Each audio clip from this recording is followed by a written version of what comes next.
Uncanny X-Men 188 begins right where the last issue left off, with the X-Men being attacked by some mysterious Shadowbeings. Storm manages to free Forge by shooting off his artificial leg, and then Forge runs around his penthouse looking for Nazé. He doesn't find him though, because Nazé is upstairs in Forge's eagle's nest casting a spell. He's calling on a great power and offering Earth as a sacrifice, but then something goes wrong and the entity he was summoning confronts Nazé and reveals that he is actually being possessed by a dire Wraith. The entity consumes both Nazé and the dire Wraith and leaves Nazé unconscious.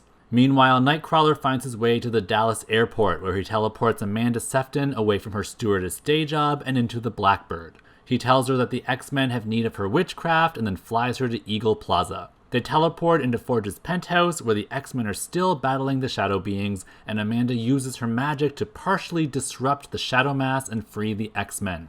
Rogue transforms into a dire Wraith and attacks Colossus, and Colossus doesn't know how to fend her off without hurting his teammate. Illyana teleports in and summons her Soul Sword, totally surprising Colossus with her new abilities. She strikes Rogue, and the Soul Sword frees her from the dire Wraith's possession, and Amanda casts a spell to try and seal the Shadow Gate. Her energy web can't hold them back for long though, and Illyana tries to destroy them, but they're just too strong. Amanda senses that someone else is countering her spells with magic, and Storm recalls that there's a dire Wraith she fought in the previous issue. Nightcrawler and Forge teleport to the rooftop and find the dire Wraith, and it's barely surviving in the snow, but still able to cast spells. Forge wastes no time in wasting the dire Wraith, much to Nightcrawler's dismay.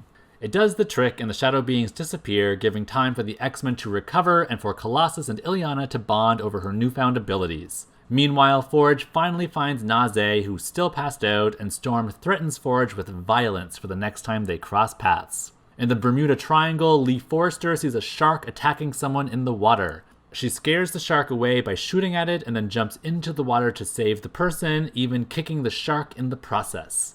She brings the man up to her boat and sees that it's Magneto. At the mansion, Nightcrawler chats with Storm while she finishes a swim. She's still adjusting to her power loss and being able to feel the cold, but she's feeling positive about it. He tells her that he's called a meeting for the X-Men, and she tells him that it doesn't concern her because she's not an X-Men anymore. Rachel, Illyana, and Roberto try to eavesdrop on the X meeting, but they're caught by Xavier. The New Mutants skedaddle, but Rachel stays behind and psionically masks her presence. In the study, the X-Men chat about some recent events like Storm's power loss and Senator Kelly's Mutant Affairs Control Act. Nightcrawler says he's reached his limit and wants to disband the X-Men because there's no sense fighting for equality in a world that really doesn't want them, and he lists off members who have been maimed or killed, including Jean Grey. Rachel is shocked to hear that Jean is dead in this reality and freaks out. She psy-blasts everyone in the study out of sheer panic, but Xavier manages to calm her down. She reveals that Jean Grey was her mother and then recounts what life was like in her reality and how pretty much all of these X-Men are dead. The X-Men lament on Rachel's story and fear what would become of their own world if it were to end up like hers. Rachel begs the X-Men not to give up on Xavier's dream of peace between mutants and humans and stresses how important it is. Everyone agrees, and it convinces the team to stay together. At the docks, some fishermen are opening crates of fish. One of the workers is drawn to one fish in particular, and after he cuts it open, he finds a mysterious necklace in it that demands his obedience in exchange for the world.